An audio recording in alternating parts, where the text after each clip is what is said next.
তারপর গৌরহরি হাত বাড়ালেন, মুখশুদ্ধি লাগি প্রভু কর বাড়াইলা, মুখশুদ্ধি লাগে প্রভু করে বাড়াইলা, ওই না মুখশুদ্ধি লাগি প্রভু করে বাড়াইলা। যেই না হাত বাড়িয়েছে গোবিন্দ ঘোষ ভাবে একেবারে গদ গদ। আমি জানতাম তুমি চাইবে, দাঁড়াও দাঁড়াও দাঁড়াও। যেটা নিজের কাছে রেখেছিলেন মা সেটাকে তাড়াতাড়ি করে বাহির করে এই ন ধরো। গৌরহরি বলেন, দাঁড়াও গোবিন্দ, কাল যখন তোমার কাছে মুখশুদ্ধি চেয়েছিলাম তুমি দিতে পারোনি, একটু বিলম্ব হয়েছিল তোমার, আজ এত তাড়াতাড়ি কোথায় পেলে? অপ্রভু আমি তো জানি তুমি আর চাইবে, তাই কাল দুটো হরিদকে ভিক্ষা করে একটা রেখে দিয়েছিলাম, একটা তোমাকে দিয়েছিলাম। আজকে তুমি যেই চেয়েছো সেই তো দিলাম, ভালো করিনি? বলো প্রভু, আমি ঠিক করিনি? গোবিন্দ চমৎকার, এতদিন আমার সঙ্গী হয়ে আমার উপরে নির্ভরশীল হতে পারোনি, তাই তুমি সঞ্চয় করেছো গোবিন্দ। দয়াময়, আমি কি কোনো ভুল করেছি? না। তুমি কেন ভুল করবে গোবিন্দ? ভুল করেছি আমি, তুমি ভুল করেছো? ও দয়াময়, তুমি আবার কি ভুল করলে শুনবে? আমি ভুল করেছি কি? আমি ভুল করেছি তোমাকে আমার সঙ্গী করে। গৌরহরি, গৌরহরি, তুমি কি বলছো দয়াময়? আমি তোমার কথা কিছু বুঝতে পারছি না। ও দয়াময়, আমাকে একটু বুঝিয়ে বলো। গোবিন্দ, সন্ন্যাসীর নহে কবু সঞ্চয় বাসনা। এতদিন আমার সঙ্গী হয়ে আমার উপরে নির্ভরশীল হতে পারলে না, তুমি সঞ্চয় করেছ। তুমি কি করলে গোবিন্দ? আমি কোনো সঞ্চয় বৃত্তি মানুষের সঙ্গ করি না, সর্বস্ব পরিত্যাগ করে তুমি আমার সঙ্গী হয়েছ বটে, কিন্তু তোমার মন থেকে সঞ্চয় বাসনা এখনো যায়নি। তুমি সঞ্চয়ী, তাই আমি মনে করি আজ থেকে তোমার মুখদর্শন করা আমার উচিত নয়। ভক্তগণ, আজই গোবিন্দকে ফেলে আমরা অগ্রদীপ ছেড়ে চলে যাব। না না দয়াময়, তুমি চলে যেও না। আমি মানছি আমি অপরাধ করেছি প্রভু, কিন্তু তুমি আমায় ছেড়ে চলে গেলে আমি কোথায় যাব বলো? তুমি ছাড়া যে আমার আর কেউ নেই দয়াময়, আর কখনো এমন কাজ করব না। হে প্রভু, সঞ্চয় যদি করেও থাকি, আমি তো আমার নিজের জন্য করিনি, আমি তো সঞ্চয় করেছি তোমার জন্য। হে প্রভু, আমাকে তুমি ক্ষমা করো, আমি কোনোদিন এমন কাজ আর করব না। গোবিন্দ, আমি মনে করি তোমার মুখদর্শন করা আমার উচিত নয়। আজ আমি তোমায় ত্যাগ করে চলে যাব। না, তুমি আমার কথা বলো না দয়াময়, আমি তোমায় ছেড়ে থাকতে পারবো না দয়াময়। ছুটে গিয়ে চরণটা জড়িয়ে ধরেছি, আমি তোমায় ছাড়বো না। আমি কি নিয়ে বাঁচবো বলো? কি নিয়ে বাঁচবো আমি? আমার যে আর কেউ নেই প্রভু, আর যে কেউ নেই। তুমি পতি পাবন হরি,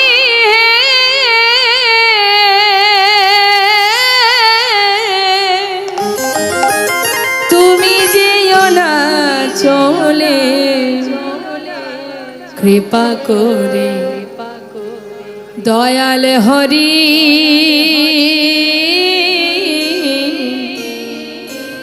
রাখো চরণে।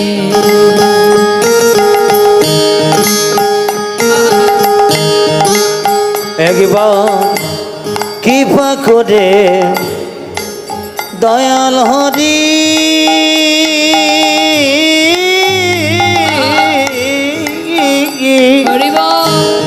রাখো চরণে। তুমি পতি পাবন হরি,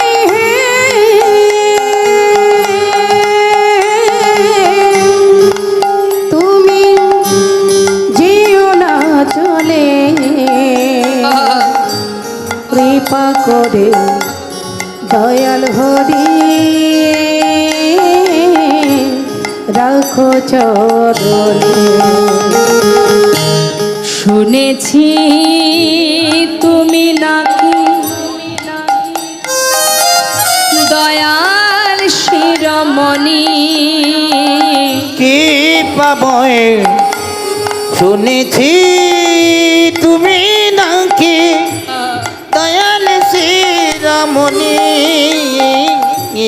নাম প্রচারিতে পেলে তুমি প্রেমের খনি, ঠাকুর তুমি প্রেমের খনি, ঠাকুর তুমি প্রেমের খনি।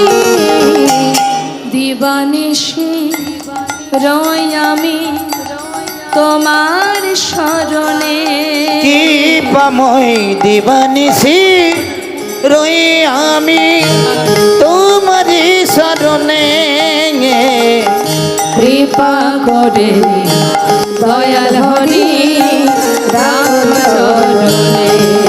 একবার কৃপা করে দয়াল হরি রাখো চরণে, গৌর হে একবার কৃপা করে দয়াল হরি রাখো চরণে। গৌর হে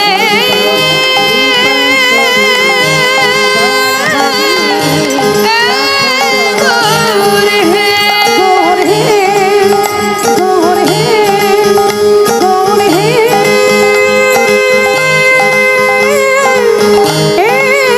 গৌর হে। গৌর হরি, গৌর হরি। একটু দাঁড়াও দয়াময়, একটু দাঁড়াও, একবার আমার কথা শুনে যাও গৌর হরি। একটা হরি তোকে সঞ্চয় করেছি বলে তুমি চিরতরে আমায় ফেলে চলে যাচ্ছ। আজ এই অগ্রদ্বীপের মাটিতে দাঁড়িয়ে আমিও তোমায় প্রতিজ্ঞা করলাম, এটা কি হচ্ছে ভাই? হে করুণাময়, চলে যাচ্ছ চলে যাও, যাওয়ার আগে তুমিও শুনে যাও আমি তোমায় ভালোবাসি দয়াময়, আমি তোমায় ভালোবাসি, আমি সঞ্চয় করেছি তোমার জন্য। আজ যখন তুমি আমায় ফেলে চলে যাচ্ছ তবে তুমিও শুনে যাও, আমি যদি মনে প্রাণে তোমায় ডেকে থাকি, ভালোবেসে থাকি, যদি সর্বদাই তোমাকে স্মরণ করে থাকি, আজ তুমি আমায় ছেড়ে চলে যাচ্ছ, তোমাকে আমার কাছে আবার ফিরে আসতে হবে। আমিও দেখতে চাই তুমি কত সময় আমার কাছে ফিরে না এসে দূরে থাকতে পারো।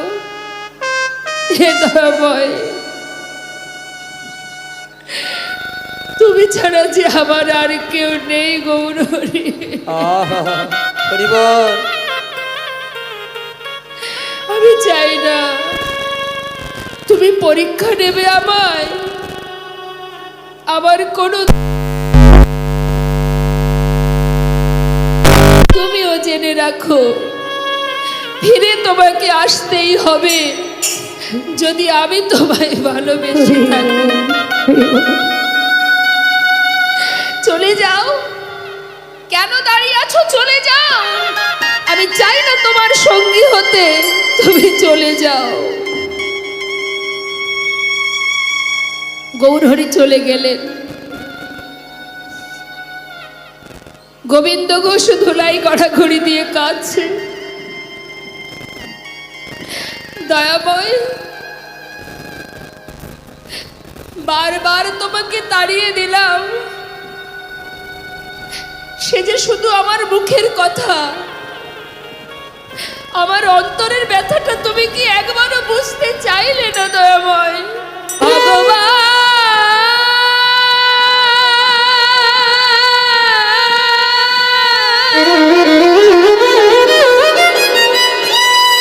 এই কি তোমার লীলা দয়াময়,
কারে কাদা তুমি করে হাসাও করে কাঁদা তুমি কারে হাসা কারে কাদা কারে হাসাও আবার কারে কাঁদাও বুঝি না তোমার খেলা ভগবান গায় গৌর হরি বল হরি বল। এই কি তোমার লীলা দয়াময় এই কি তোমার খেলা এই কি তোমার লীলা প্রভু গো এই কি তোমার খেলা প্রভু গো এই কি তোমার খেলা প্রভু গো এই কি তোমার লীলা বেশ চলে গেছো চলে যাও তুমি আমায় ভুলে গেলে কি হবে আমি তো তোমায় ভুলবো না তোমারই নাম নিয়ে প্রাণ বিসর্জন করব আমি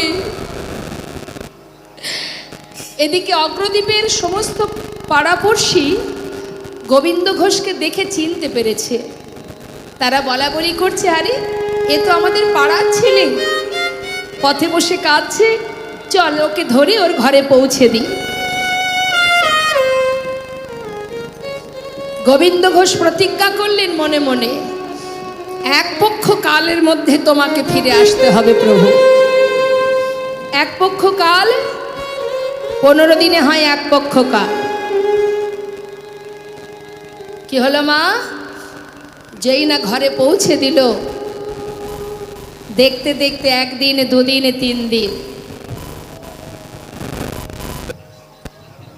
যে জন এতদিন প্রভুর কাছে থেকেছে সঙ্গে চলেছে ঘুরেছে ফিরেছে বলুন দেখি তার কি আর সংসারে মন বসবে যে জন ভগবানের সঙ্গী হয়ে ভগবানের সাথে সাথে ঘুরেছে তার কি আর সংসারে মন টিকবে থাকতে পারছে না এক একটা দিন যাচ্ছে যেন মনে হয় এক এক জনম কেটে যাচ্ছে থাকতে পারছে না 15 দিনে এক পক্ষ কাল দেখতে দেখতে 12 দিন পার হয়ে 13 দিন চলে এলো প্রভু এলো না আর পারছে না সহ্য করতে পারছে না চাই না প্রভু এই প্রাণ আমি আর চাই না সবাই বলে যার কেউ নেই তার ভগবান আছে আজ তুমিই তো আমাকে ত্যাগ করেছো তাহলে আর কি নিয়ে বাঁচবো আমি ওই গঙ্গার জলে নিজেকে বিসর্জন করে দেব মনে মনে গৌরহরিকে স্মরণ করছে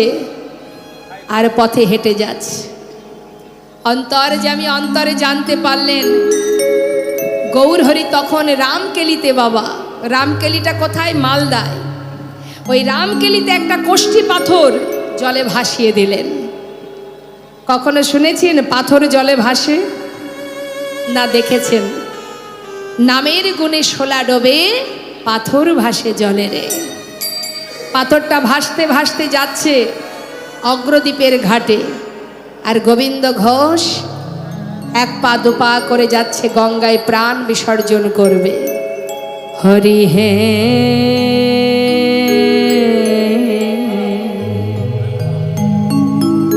বলো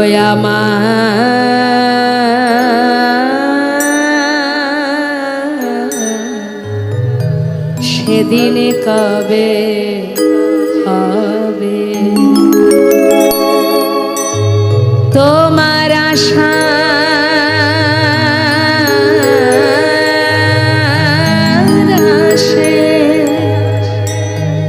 দয়াল আছি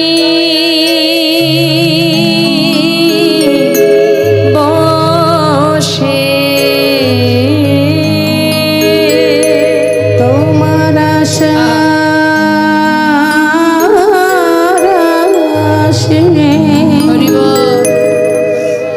দয়াল আছি বসে বলো বলো কবে চরণ দেবে দয়াময়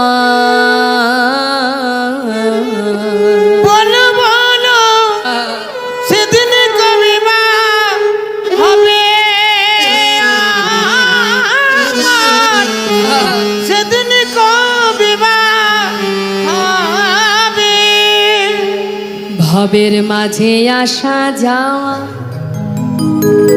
তোমায় ডাকা হলো না, যা বলবো বলে আমরা এসেছিলাম আমাদের বলা হলো না। এই ভবের মাঝে আসা যাওয়া তোমায় ডাকা হলো না, যা বলবো বলে এসেছিলাম তা বলা হলো না। তুমি পারে কর্তা হে দয়াময় হে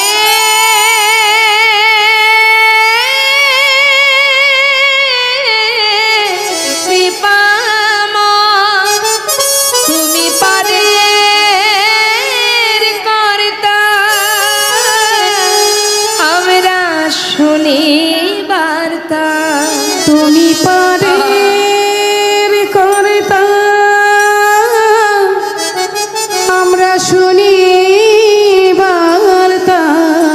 বলো বলো কবে পার করিবে দয়াময়।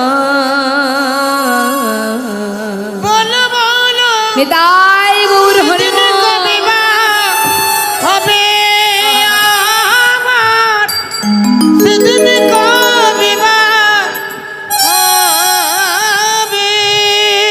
কৃষ্ণ নামে কাঁদিবে কবে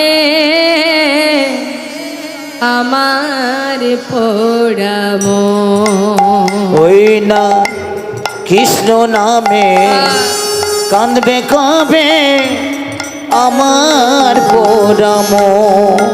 ওই কৃষ্ণ নামে কাঁদিবে কবে আমার পোড়া মন। কবে যাব বিষয় ছেড়ে, কবে যাব এই বিষয় কবে ছেড়ে, যাব বিষয় ছেড়ে, কবে যাব বিষয় ছেড়ে। মধুর বৃন্দাবন। কৃষ্ণ নামে কাঁদিবে কবে আমার পোড়া মন। ওই না কৃষ্ণ নামে কাঁদবে কবে আমার পোড়াম। কৃষ্ণ আমার কালো সোনা,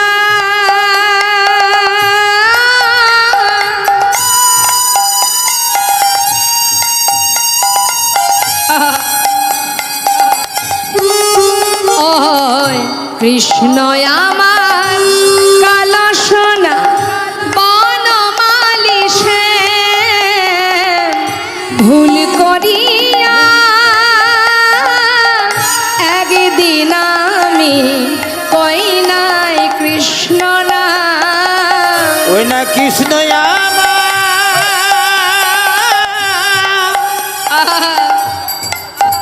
কালো সোনা, ওই না বনমালী সে ভুল করিয়া একদিন আমি কই নাই কৃষ্ণ না।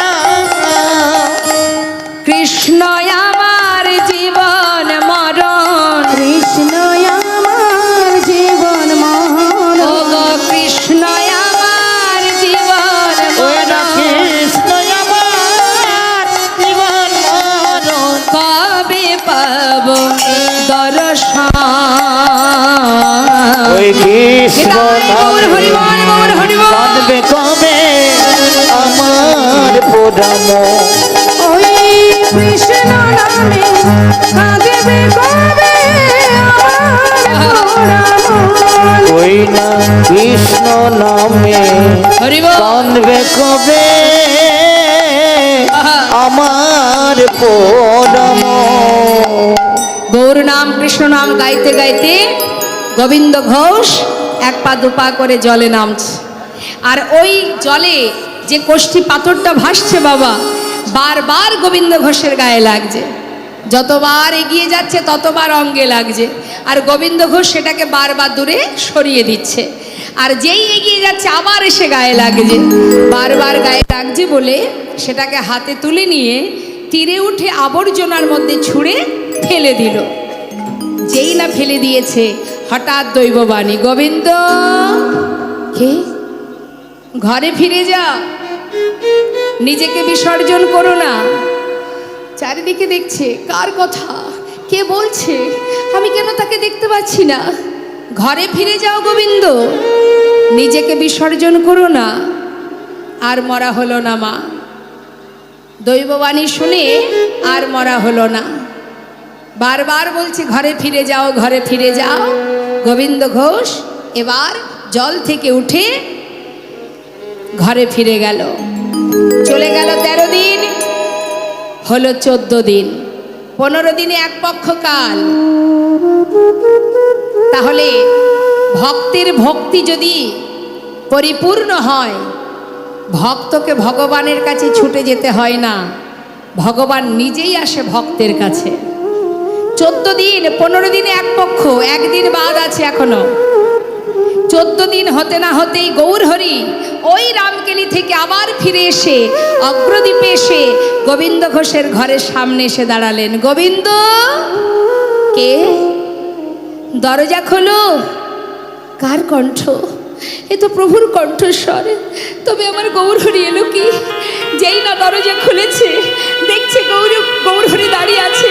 মহাপ্রভুকে দর্শন করে ছুটে গিয়ে চরণটা জড়িয়ে ধরেছে। দয়াময়